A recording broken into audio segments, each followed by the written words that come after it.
Alright. What the hell is going on, ladies and gentlemen? Welcome back to the Salt Mines. In the top right, we've got Grogan, the Terran player. Says, good luck, have fun. In response to Rude Sloth, says, hey, mate, good luck, have fun. You being good? Alright, seems like we got a couple of friends here. Or maybe frenemies, because this show is the Salt Mines. So I am very worried that these two are friendly, and one of them's going to call the other one names.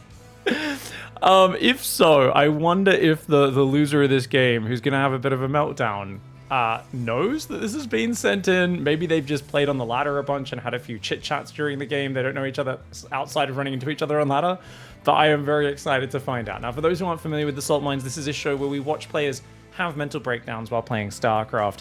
Obviously, it's a very competitive real-time strategy game. You are kind of, cosplaying as a general, controlling in real time often hundreds of units, and building an economy, building your technologies, building your upgrades, and then fighting. And the difference with Starcraft and other real-time strategy games is it's very micro-focused, and it is really smooth. The units are very responsive, so the micromanagement of your units, telling them individually exactly how to move and shoot and what to target and how to use their abilities, has a massive impact on the outcome of the game. Because of that, it often feels like there is an unlimited amount of actions per minute you can do to make your units more valuable. There is always more you can do to micro your units to their maximum utility to really make them do their very best jobs. And are we trying to do a proxy barracks or something? Because this is really bit obvious with these SCVs coming out of this base from Kurgan. Anyway, my point being, people tend to get stressed out and basically freak out because they're like, oh, I could be clicking more, and they tense up and they have meltdowns when things don't go their way. This SCV does look like he wants to build a proxy somewhere. I just don't know exactly where he's going. Marine does take down the probe down there as well. In low ELO, SC2 is life or death, says chat. I don't think that changes in high ELO. I often joke on my stream if I'm having a bad day that, some people are like, oh, I'm like, someone's like, oh, maybe you should chill out. And I'm like, maybe I should chill out? My entire self-worth is literally wrapped up in how I perform in a video game. What do you mean calm down? Because it is so ludicrous how worked up we get. But it's just, it's so fast-paced. There's so many things to manage, and it does reward you kind of microing many different things, managing many different things, scouting, attacking, harassing. But because of that crazy speed, and if you're not looking for a second and you get hit by a Psystorm or a Disruptor or, whatever the thing is that, Widow Mine's going off in your mineral line when you're not watching, you can take potentially game-ending damage in the blink of an eye, and that is something that a lot of players find incredibly stressful. All right, so this SCV was the most roundabout scout I've ever seen in my life. It is going to be a command center on the high ground into 3 barracks and a oddly placed bunker behind this, up against a Stargate for the Protoss player. I'd say this one's probably, I'm going to guess, I was going to say Diamond 3, but maybe a little lower than that. Maybe Plat 1. I could be wrong, of course. I need to see a bit more interaction between the players. I mean, they've been pretty interactive with the Proberess and stuff. Probably Diamond 3, maybe Diamond 2. Of course, we'll find out as the game goes on. I love that our last episode was a Masters League game. Many people said this is Gold League, this is Platinum League, yada yada, and I just thought that was hilarious. It's always, everybody watching at home always thinks they're better than they are, right? It's it's like if you're watching UFC with your buddy and he's like a pretty big guy. He's like 6'2" or 6'3" or something, and never done any fight training in his life. But you're watching the 145 pounders or something, or even lower. You're watching the bantamweight or the featherweights or something. God forbid the flyweights. And he's just like, oh, I could smash these guys. And I'm like, look, Bradley Martin syndrome is a real thing. He's like, I could beat Mighty Mouse. Yeah, sure. It's he's the greatest fighter of all time. It doesn't matter that you got 2 times his body weight. He will wrap your body into a pretzel and absolutely destroy you. But it's very easy when you just watch or you only play a little bit casually without ever actually having studied your own replays or other people doing it to be like, oh yeah, I'm so much better than these guys. These guys are so bad. I can't believe it. And it's funny because I'd say for a small percentage of the viewers, they kind of realize as the Oracle does come in looking for some openings. Oh, he's going to find some SCVs. We'll get back to that point in a moment as the Oracle's getting some good damage right now. Well, 2 SCVs, but he doesn't lose it, which is the more important thing. Rude Sloth gets in, gets out. Yeah, I'd say about 15% of the audience watches and goes, oh my gosh, I'm that MMR, or I'm even lower than that. Oh, am I that bad? Yeah, probably. I guess I must be. But 80% of the audience just immediately goes into denial, and they're like, "No, you're lying." And I'm like, "Well, I'm not. I just read the MMR on the load screen. I didn't for this one. I didn't see the MMR on the load screen, but I did for that last episode, which is why I knew it was 4400 MMR Masters 3." And people are like, "No, no." And I'm just like, "Mate, why are we in so much denial? Like this, I'm not your father. I'm not about to chop your hand off, and then you're going to jump down the thing in a city in the sky, and then friggin', you know, Leia and Han are going to have to come and save you." Like, this is not that emotional. You don't, it's okay. We're all worse than we think we are. But I think that shows that even here in the audience of people who are laughing at the unhinged lunatics, we also are a bit deluded. By the way, guys, shout out to Grogan. Grogan has dropped mules on the middle mineral patches. Now, for those who don't know, I'll show you on the Protoss base. These middle mineral patches, these slightly further away ones, these two, this one, and this one, they all spawn with only 900 minerals, whereas the other ones spawn with 1800. So if you drop mules on them, you can actually make them disappear really quickly, which means you've got nowhere to mine from with your minerals, which is why this mineral patch at 6 minutes is about to disappear, and he's already lost it, and he drops another mule on it. Oh no, this is like a habit that most Terran players don't pay attention to, but that patch is going to disappear with this mule trip. He's already lost 2 mineral patches, 2.5 minutes before you're supposed to lose them. This is so bad for your mining potential, because those mules, you always want to spread them out on these bigger patches. You not only, because they're slightly closer, get over the course of the mule's life to return an extra trap, an extra 25 minerals, but also these minerals survive longer, which means your SCVs can spread out more and actually mine more efficiently. So this is actually one of those little things that makes a big difference. Now, so far, it's a bit of a turtle game for Grogan, right? Grogan's playing a bit like a Bogan, just kind of macroing up, building a third command center now. Not the fastest third, and just kind of, it feels like very defensive, feels very pinned and penned into that side of the map by the Oracle, and that sort of stuff. And now it's like free pass to Zealot Storm for Rude Sloth. So Rude Sloth's like, "I'm getting Zealot Storm. I got a Stargate. I got more gateways coming in. Here's my Robo." And they're going to have a lot of splash damage. It's going to be really hard for Grogan, who's generally, the rule for TVP is you want to hit a timing attack. Otherwise, Protoss can get away with murder. Like, you're going to get there and they've got Double Forge, Storm, Colossus, all that stuff. So I'm really hoping Grogan can do some EMP magic or something like that. Something, you know, if you use really good like EMP Liberator or something, it's okay to go to late game, but if you're not good with those units, it's going to be tough. And just flying here through the middle bottom of the map, there's a few Phoenix waiting for it. It's going to be hard to find too much damage.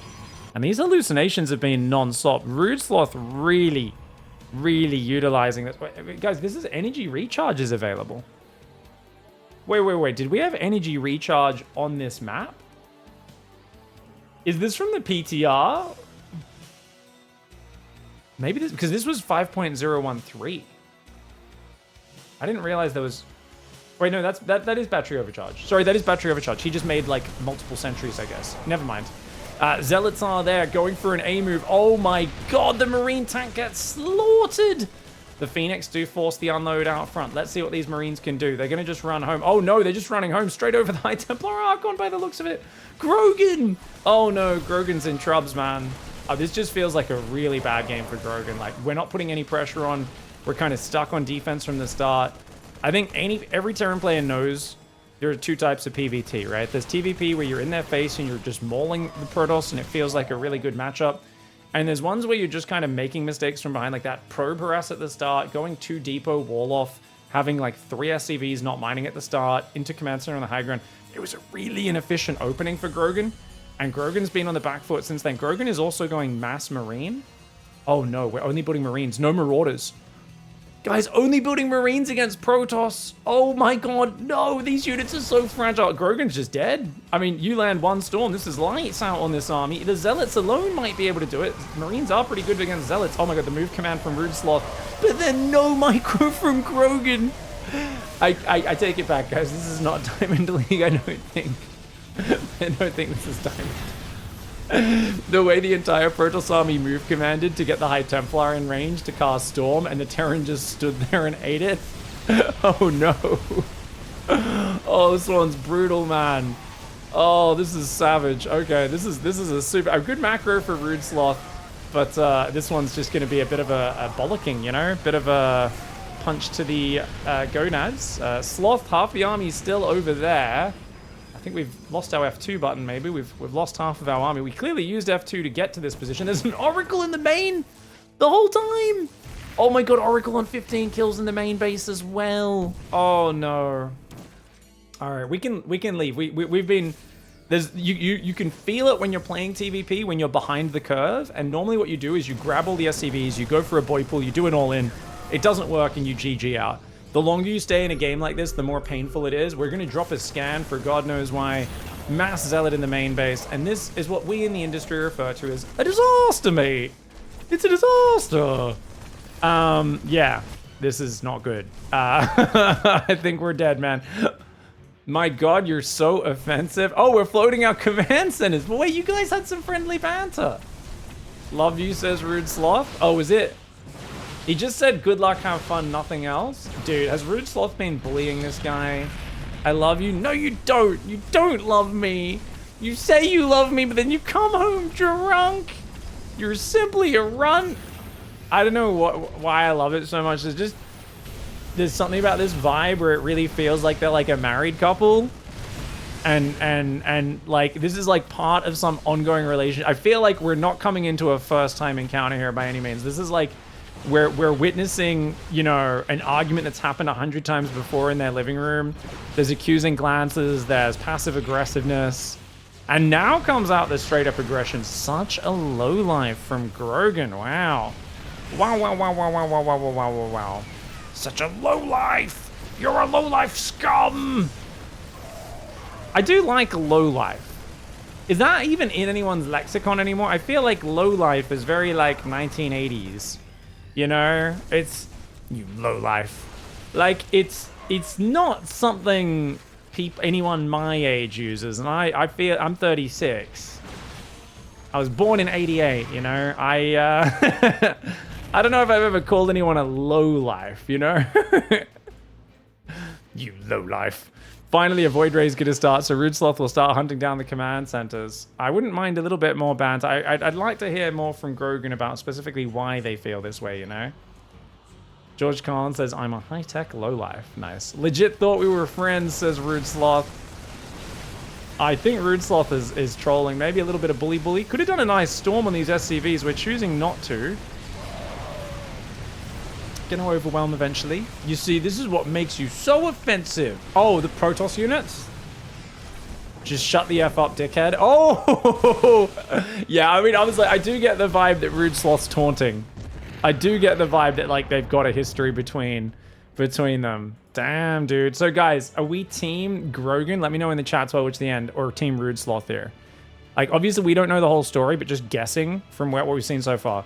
Like, we are friends on the friends list anyway. We've had bangers. You want to take a Xanax? Oh, you see, he's such a dick. Rude Sloth's being a proper dickhead, right, guys? I think I'm on Team Grogan. Like, Grogan played bad and obviously said some unnecessary things. But I kind of feel like Rude Sloth's being a bit of a dick. I don't know, but I kind of feel like that, yeah. No, it's always Ruffle Stomps because you're a runt. Obviously, Grogan's being emotional and dumb right now. Don't get me wrong, but like I'm like, I'm not locked in, guys. I'm like ideologically bound to Team Grogan now. Team the guy. I mean, he's floating his command centers to the corner. Obviously, I'm by default against him for that. F off, back to your proper league, you loser. Oh, okay. So Grogan thinks that Rude Sloth's basically smurfing. Interesting. Righto, I'll keep it in mind, Muffin, says Rude Sloth. People were saying about the MMR. Oh, did you guys look up the MMR? Apparently this is 2926 MMR according to Bully. Oh, hello, Bully. How'd you find out? Did you guys look it up? Such a douche. You're the one not GGing out, champ, says Rude Sloth. Such a douche, says Grogan. Void Rays will hunt it down. I like that even in a situation like this, Rude Sloth's still F2ing from one side of the map, whereas like most people would grab a Void Ray, A-move it around one corner, grab a Void Ray, A-move around the other. But Rude Sloth is just like F2ing from one side of the map back and forth, like, and just sitting here. Why should I GG to an offensive smurfing arsehole? Okay, yeah, well, it's good. The Smurf accusation is actually out there. I want to hear Rude Sloth's defense now. They're like, what do you mean Smurf? I'm not a Smurf. Dickhead says question mark. I like that. Guys, that's my new comeback. Next time my wife says something, she's like, I'm upset with you. And I'll be like, dickhead says they're upset with me. I'm going to try that. You guys let me know in the comments how you think that's going to go for me. I think it'll go pretty well. Grogan says, you leave and quit it with the mate garbage. It's I'll report back in the next video on how it goes. Okay, guys? We're laughing over here, mate, says Rude Sloth. What do you mean we? So is Rude Sloth like... I also don't get it. I don't... You know, sometimes people are like hanging out with like a crew of people or something. They're like streaming to their friends and they're all laughing at someone. So I'm not sure. I don't know. You're a douche. Not in the slightest bit friendly, says Grogan. I really want to hear the backstory in this. This is so fascinating. Well, Rude is in the name, says Rude Sloth. Of course, the douche is laughing. This is something we've seen in multiple weeks recently, guys, is Terran players floating their buildings to the corner or Zergs hiding hatcheries, but then not leaving the game.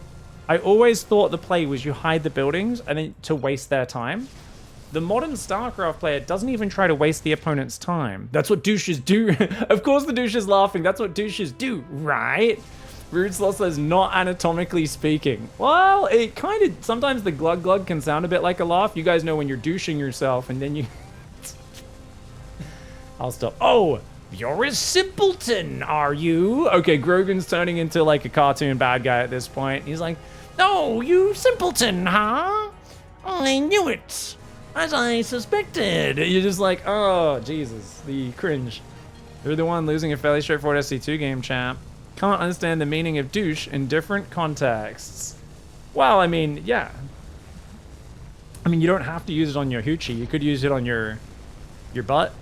There's lots of places you could use a douche. Nice little clean, right? You poor simpleton. I think when you start calling someone a simpleton, it immediately levels things up. Say hi to YouTube, says Rude Sloth. All right, Rude Sloth. Predicting this one from many, many, many months ago, whenever this game was played, back on Alcyone. Command zone in the top right is going to go down. There's another one, factory here, and a barracks there still. Taking a while to clean it up. I think what I'm impressed by, though, like I said, is these people, you're meant to waste the opponent's time, but the modern StarCraft player doesn't waste the opponent's time. They just float the buildings, and then they just kind of keep chatting, and you're like, you're still here? Why are you still here? Everyone who watches your lame stream knows you're a douche. Rude Sloth says, okay. Oh, does Rude Sloth stream, guys? Sorry, I'm really bad at keeping up with anyone's content that's not my own, because for those who know, basically, I watch a lot of StarCraft content, but it always involves basically me just opening up my own YouTube videos and Twitch stream with this sitting next to me. You guys know I'm a healthy, well-balanced individual. And as always, content creators are totally normal people who aren't self-obsessed and weird. You know, just being, you know. Wanker gets his jollies from needing approval from fanboys, says Grogan. Thank you very much. Yeah, that's a pretty big description of me right there, actually. Thank you, Grogan. That does describe me. I like how I just saw the tissue box and I made that joke, and at the exact same time he's like, yeah, you like to wank to your fucking... And I'm like, oh, that's what I was just... We're on the same wavelength. Me and Grogan are like the same person. You know it, they know it. You're just there for validation from your fanboys. I'm like, oh man, this is a bit too close to home. Bye-bye, douche. I like... The way, the attitude Grogan has is like they're finishing their opponent off. They're like, bye-bye, douche. Like, the confidence to have kind of like cartoon bad guy lines as you're getting killed, but you say it like you're killing the good guys. It's just fantastic. I do like that. All right, guys, so we had to find out what the hell the backstory was here. Were they just ladder friends, real life friends? Like, what the hell had gone on? I immediately emailed Rude Sloth. I got this message back. He actually dropped in my Twitch chat later that day that I cast the video. And I said, dude, like, what the hell went on? Like, and he said, oh, dude, this game was a while back. But he's like, I remember it really well. The opponent and I had a bunch of friendly games beforehand, and he got well grumpy in that match. I wasn't egging him on initially. I was like, oh, hey, it's my friend. We played a bunch of good games. I wasn't egging him on, but but when he called me a C-bomb, I realized the friendship was over. Cheers for casting. Okay, so basically Rude Sloth had this is very different. As an Australian, I think if these were both Australian players, I'd say overreaction from Rude Sloth. Someone drops a C-bomb, it's not that bad. But I think as an American, when someone drops the C-bomb, it's kind of like you've gone from sipping tea, oh, gentlemen, we shall meet on the battlefield and fight like honorable folk, to like, I will burn your people to the ground. I will sow salt in the earth and make sure nothing ever grows here on the ruins of your cities that I will raise to the ground ever again. Fair enough. I think there's a bit of a different cultural reaction when the C-bomb drops as an American. And to be fair, you could kind of see that twist from being like, hey, what's up? To just being like, oh, I'm just gonna, you're being a dick. I'm gonna double down and be a dick. I usually personally trying to aim to rise above a little bit until they dig in a bit more with their heels. But I can't fault Rude Sloth for basically dropping to their opponent's level of behavior immediately. It is what it is. All right, guys, well, there goes the end of a happy ladder marriage breaking apart. Thankfully, we're not breaking apart our relationship with our lovely Patreons. Big thanks to Wu Zhang there, who's our new conductor of the D-Town Express recently. Richard and everyone else here as well for being big supporters. Thank you so much for supporting the Patreon. You can get some cool, unique perks on the Patreon. If you click the link in the description, you can check those out over there. There's like mugs and t-shirts and that sort of stuff. So there's some cool designs. Thanks so much for watching. We'll see you guys in the next episode. Goodbye and good night.